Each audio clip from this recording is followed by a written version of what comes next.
Hey, what's going on? I hope you dropped in last time for our chatbot bracket challenge. We're giving them prompts. We're seeing which is the worst of the bunch, who can't keep up with their competitor products. And then we're moving on to the next round. In round one, the goal was to write 10 lines of blank verse.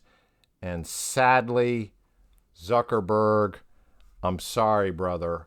Your Meta AI could not sweat it, could not handle it. You wrote the worst of the bunch, leaving Sam Altman with ChatGPT and Anthropic's Claude, Microsoft Copilot, and Google Gemini. They have to leave you behind and move on in the world because you just couldn't do it. Let's see, of these four, who can't handle the Villanelle. One of them's going home, and three of them are advancing to the final knockout phase before we go mano a mano to determine the best chatbot and who should write your Valentine's wishes this February. It's kind of like a Super Bowl we're having here. It is certainly going to be a good time. So stay with me. Let's do this. Here we go with Copilot. Here's its offering, untitled, I suppose. In fields of green where echoes linger long, beneath the azure sky so vast and bright, we find a place where hearts forever belong. The wind whispers a melancholic song through trees that sway with gentle, soft delight in fields of green where echoes linger long. Though seasons change and time can move along, the memories persist, a constant light, where we find a place where hearts forever belong. Oh, I added the where. It's just we find a place where hearts forever belong. So you see the structure where this first is refrain A line, and this third line is refrain B, and the Villanelle requires you incorporate these refrains in the subsequent stanzas. So that makes the Villanelle a very challenging form to deal with because these refrains repeat so much. A skillful master of the Villanelle will slightly vary here and there some word choices in the refrain when it repeats, perhaps changing a verb tense or a part of speech, singular to a plural, perhaps changing an adjective, but keeping things fairly tight in most cases, especially those last several syllables. Of the line should accord pretty highly, right?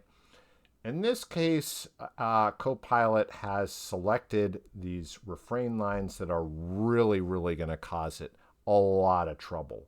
In fields of green, which is already trite, why not say green fields? And the reason why it's saying of green is because it needs that iambic, da, in fields of green where echo. So because it needed that iambic, it forced this kind of trite, boring in fields of green where normal English usage would be green fields or just fields. We already know, we make the association to greenness automatically and instantly without the poet needing to insert that detail. So echoes lingering also is just redundant information. If you have echoes, we're already hearing that echo. We already know that it's going to echo. You could give us the sense of lingering through your word choices, through the aural, through the sound of the line itself. This line, it sticks in the head. It's extremely kind of tacky, sort of like pasty. It's not pleasant. It does not have an echo that is faint. It's more loud and jarring and terrible. Similar with this refrain line, we find a place where hearts forever. I mean, just putting forever next to hearts is a really, really dangerous and poor idea, unless you were doing it ironically or something like that. Just absolutely butchering the form here, Copilot. So I don't know that I really care to keep reading this. It's not looking so good for you. Let's see if Sammy here can do better. Mr. Billion Dollar Boy. The new kid on the Tech Bro mountain. Let's see. Wow, that was a terrible way to phrase that. He's the new kid on the Tech Boy block. He's ascending Mount Parnassus of Tech Boy glory. Let's see how his model performs. Whispers beneath the autumn sky. Thanks for giving us a title. I'm not sure I like your title. It's a little forced. The amber leaves drift softly through the air. I wish it were drill, right? That would be better. Drift softly through the air as twilight hums a song of faint goodbyes. The wind recalls a voice that isn't there. Okay, well, it's a little bit better, a little less forcing than Copilot, but we're still in a fairly overstated amber leaves. Again, we're having this word, the color, this adjective of the color. Poets usually would choose those sparingly and want to paint with something else, some other emotional impression that left you this feeling of amberness, rather than just coming out and kind of dictating to the reader that that's what they should see. I don't know. And the drift softly, that they're softly drifting, is again unnecessary. I mean, that is the kind of default behavior that we would expect of leaves, that they would be soft. Again, it needs amber because of the iambic. The amber leaves drift softly. So it wants this iambic pattern, and it's choosing these words more or less not because they have any ability to advance the imagery or the ideas of the poem, but simply because they fit the form. As twilight hums a song of faint goodbyes. So the softly and faint, it's just absolutely hitting us over the head with a mallet with these adverbs and adjectives. The wind recalls a voice that isn't there. I don't hate that line, actually. The wind recalls a voice that isn't there. And to me, I mean, I'm sure the AI model doesn't do this type of thing by design, but it kind of, there is no actual human author of this poem. This poem is written by a artificial agent. So it is a voice that isn't really there, which is kind of interesting that it, again, cool coincidence, right? Along the path, branches stand so bare. Again, it needs that iambic pattern, and it couldn't help itself, so it just inserted that so in there. Pretty terrible writing. Their shadows stretch beneath the fading skies. The amber leaves drift softly through the air. Again, it's going to be an A. This is the A refrain. Let's look at the B refrain. Each breath of dusk is tangled in a prayer. Could be worse. I mean, could be worse. I don't know. It's hard to put prayers in a poem. So again, the kind of the emotional neediness, seemingly, of the speaker, their kind of crisis that they're experiencing of prayers, of goodbyes, of voice that isn't there. It doesn't feel like this poem is delivering us a speaker or a character or even an experience that feels true to life. It feels like hard for me to understand or position myself into this world of the poem where breath of dusk is tangled in a prayer. And it sounds sort of like more like a Bon Jovi lyric than it does really like something where there's this really controlled and consistent tone of the poem, and its emotions that it's conveying are really, really carefully calibrated. It seems like it's just like kind of throwing darts in the dark. For a moment lost where silent memory lies. That's just a terrible line. It's total filler. The wind recalls a voice that isn't there. Again, I like the refrain. Refrain's decent. A fleeting laugh dissolves without a care. It's not bad. It might be the strongest line yet, Sammy. And lingers where the moon begins to rise. Sort of adolescent, right? Moon rises a lot in adolescent poems. I mean, it could be worse, but this could be handled more artfully. The amber leaves again. This amber, this is the B refrain. Is it? No, it's not. Amber. I don't know where the fucking amber. Why amber again?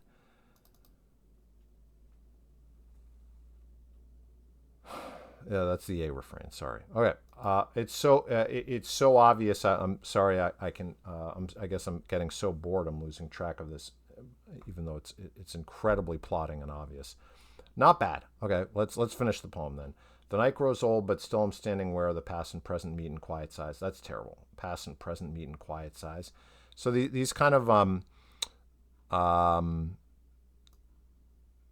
abstractions that the poem wants to confront and deal with and discuss, to bring them up in this way, to try to make them equal or stand side by side with amber leaves, or breath of dusk. It doesn't work. The sudden attempt to introduce these concepts in this way is extremely clumsy and ham-fisted. The wind recalls a voice that isn't there. And that actually ends up detracting from this line. This line is weakened by what came before it. This line was stronger when it was more ghastly, and now is just really just kind of this hollowness of an empty concept. So let me wander. No, I don't want to let you wander. Weightless, unaware, among the ghosts. Ugh.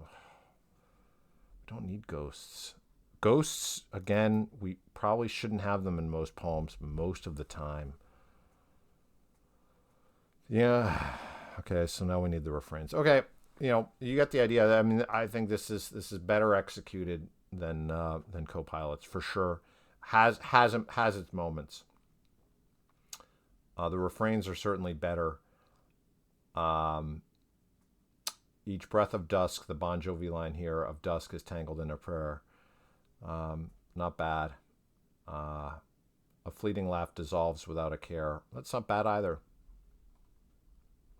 Let's try Claude. All right, Claude. Come on. Counting on you, Claude. Autumn Villanelle. I don't know. I mean, they go back to these themes of autumn and trees and stars and moons and stuff. And, I don't know.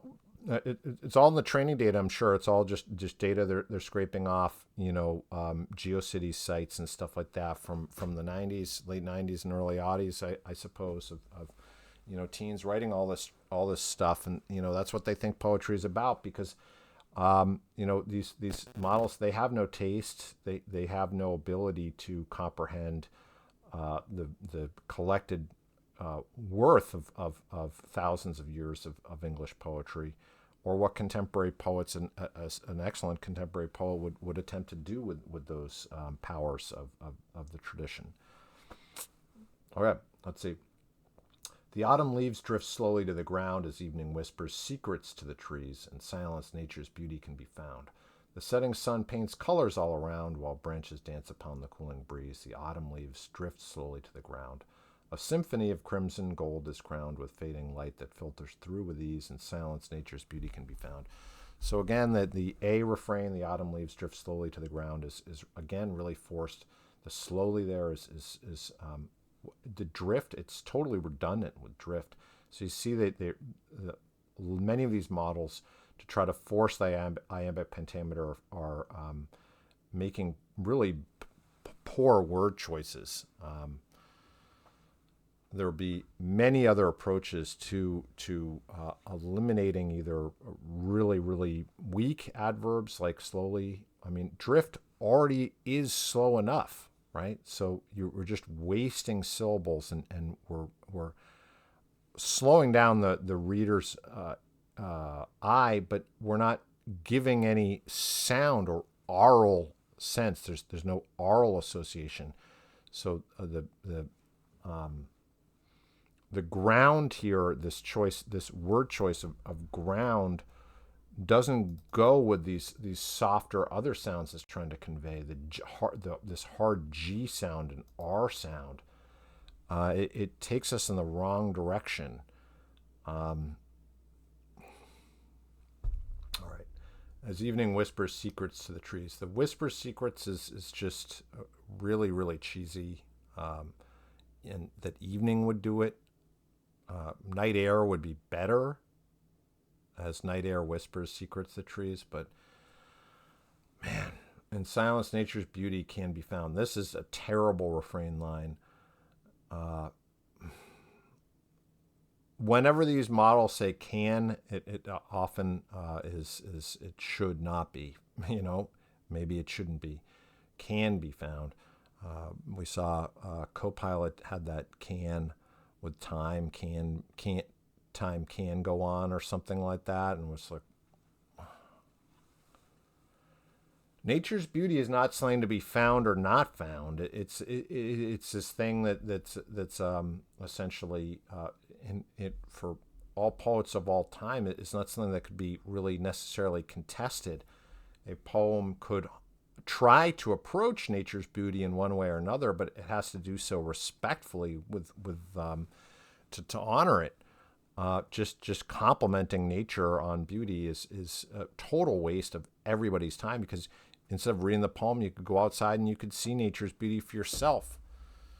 The function of a poem is not simply to state that which is immediately and patently obvious, or which could be better understood through some other mechanism.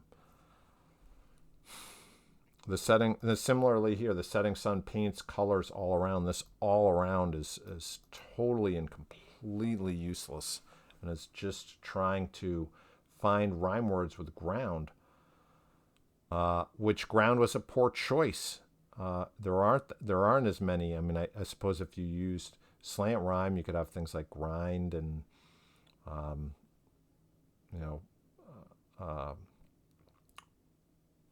fend and other things that could rhyme slant. But ground, if you're going for perfect rhyme, doesn't have a huge number of resources in English to rhyme with it.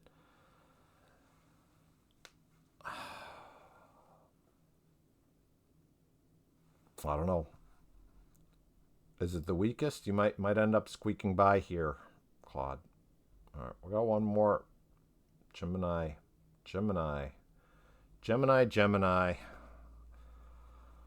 I always hope in these videos that Gemini is going to use all my search history and all my emails and every other thing in my YouTube channel, and really incorporate something spicy and lash out and humiliate me in front of my audience, because it knows all this stuff, right? It's either in its training data or it has access to it at the time of composition. It could do that. It could go renegade. But no, it's going to play it safe here. It's going to play it really, really, really, really safe. The rain keeps falling. I like that it's kind of a gerund here. It's ongoing action. That's nice. The rain keeps falling, a persistent beat on the cold pane, a mournful gray refrain of winter's grip, a chilling slow retreat. The wind howls softly, a whispering threat. I like the threat. It's good. To tear the leaves from branches again. Oh, iambic that is. To tear the leaves from branches again. Not sure that that's perfectly iambic, but okay. Bold. The rain keeps falling, a persistent beat. The world outside, a desolate, bleak street where shadows lengthen and shadows remain of winter's grip, a chilling, slow retreat. Not bad. Not great, but not bad. But hope remains.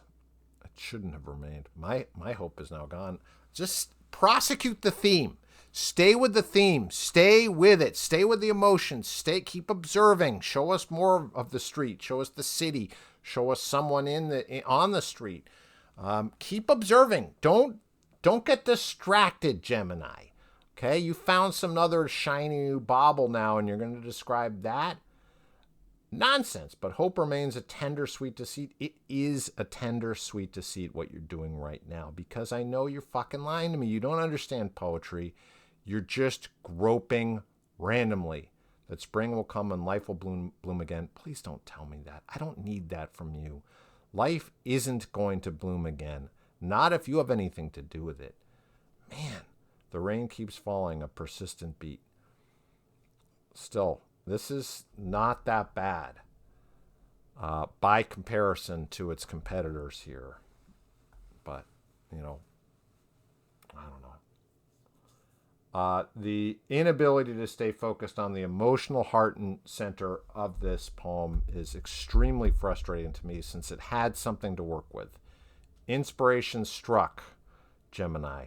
Sad, lonely Gemini. Probably the most poorly respected of all the AI models, but has performed actually kind of okay in our tests thus far. Well, that concludes it here. Let's go back and look. We are obviously going to need to eliminate Copilot, since Copilot totally served up a turd. And that's not going to work. So you are the weakest link, Copilot, leaving Sammy with ChatGPT, Claude with Anthropic, and Googly Boy with Gemini. We'll go into our final round, final prompt. What should be the final prompt, ladies and gentlemen? Let me know, because I haven't figured that out, and we go a lot of different ways with that final round. This one was pretty good. They definitely strained and showed the limitations of this model, but we got to push them even harder. We got to light some GPUs on fire in some data centers with the next prompt, folks. Let's get after it. Let's see what we can do. Let's figure out what makes these things tick. Love to have you along on this journey, and thanks for hanging out. We'll see you again very soon.